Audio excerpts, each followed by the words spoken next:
Je veux vous dire bonjour. Je suis fier de mentionner que l'Association de Québec solidaire de la circonscription de Montmorency a été créée dès la formation du parti en 2006 et présente un candidat ou une candidate à chaque élection depuis. La circonscription comprend environ 50 000 électeurs électrices. Donc maintenant, on serait rendu au discours de notre candidate. J'inviterai Marie-Christine.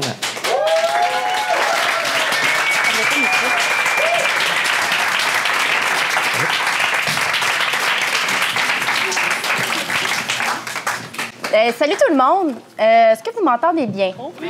Puis c'est la première fois en fait que je fais un discours du genre.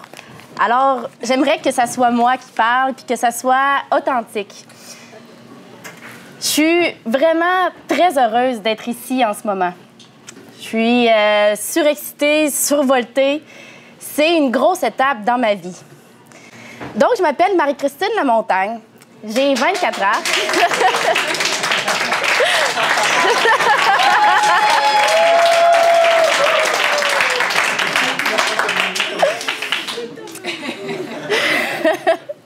Donc, je m'appelle Marie-Christine Lamontagne et j'ai 24 ans. Je suis présentement étudiante au certificat en droit à l'Université Laval. Qui suis-je, moi? Je suis une femme d'action. D'abord et avant tout, ce que je veux faire, c'est passer à l'action pour construire le Québec de demain. Mon implication politique, vraiment, a commencé quand j'étais en première année de cégep. On remonte alors en 2012, le fameux printemps étudiant. On a entendu parler pas mal. Il y a beaucoup de bons éléments qui sont sortis de ce printemps étudiant-là. Moi, j'étais jeune à l'époque, j'avais 17 ans. J'étais en première année de cégep. Et tout ça, ça commençait à se passer et ça a réveillé une fibre qui existait déjà en moi, c'est-à-dire d'implication citoyenne. Alors, je suis allée manifester. J'ai commencé à m'impliquer, à aller dans les assemblées à mon cégep, au cégep Sainte-Foy. Et là, j'ai eu la piqûre. J'ai adoré mon expérience du printemps étudiant. Dans les manifestations, on sentait la solidarité. On sentait que les gens avaient envie de changement. Puis on sentait que c'était beaucoup plus profond, ce qui s'est passé en 2012, que simplement bloquer la hausse des frais de scolarité. Ce qu'on a vu en 2012, c'est la force de la mobilisation de la jeunesse. Ce qu'on a vu, c'est que lorsque la volonté et le nombre y est, c'est possible de faire pencher la balance de l'autre côté. C'est possible de renverser la bataille.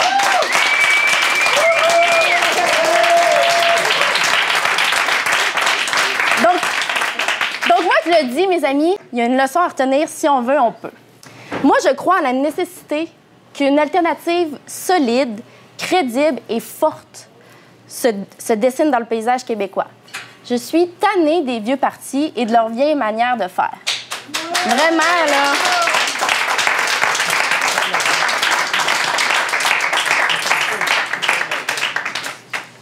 Trouvez-vous ça normal que les scandales de la corruption, c'est tellement fréquent, c'est tellement chose banale qu'on en entend parler puis on passe à côté comme si de rien n'était parce qu'on est habitué, on est un peu désensibilisé à ce qui se passe à l'Assemblée nationale.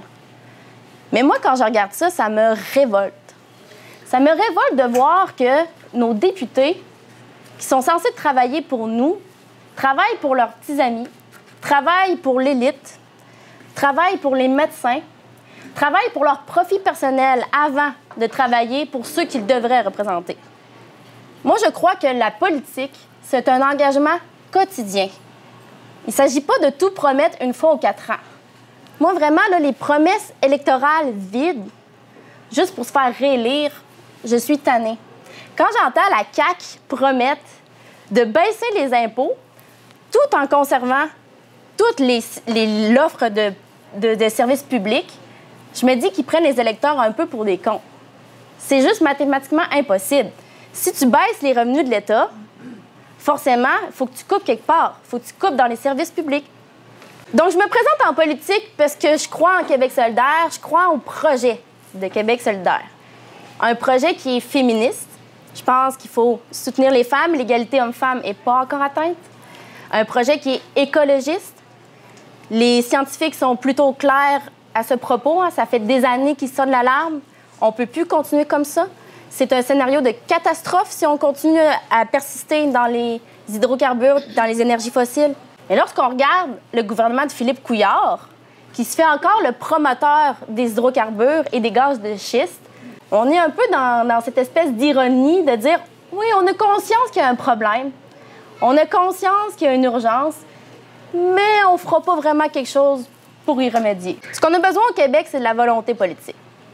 Ce qu'on a besoin au Québec, c'est une formation politique qui y va pour les valeurs, qui y va pour des idées, qui décide de se battre pour quelque chose dans lequel il croit et non pour se faire élire.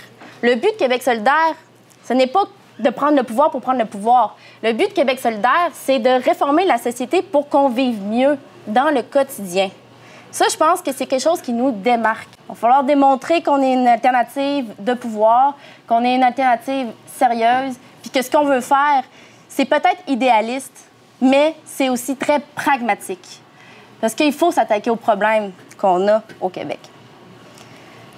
Je le disais un peu en ouverture de discours, la jeunesse a un potentiel de mobilisation extrêmement fort.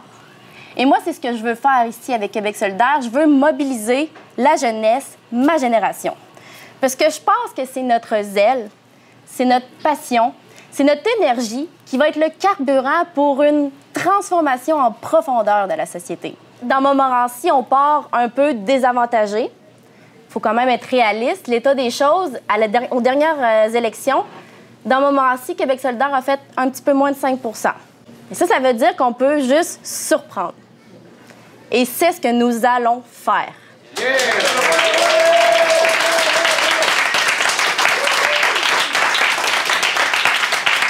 On va surprendre ensemble.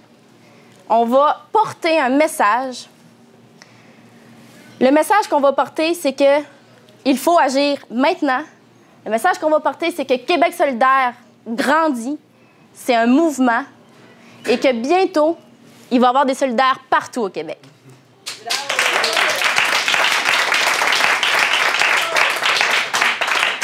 Gaston Miron disait « Je ne suis pas revenu pour revenir, je suis arrivé à ce qui commence. » Et je pense que c'est vraiment ça. Nous sommes arrivés aujourd'hui à ce qui commence. On avance, on ne recule pas.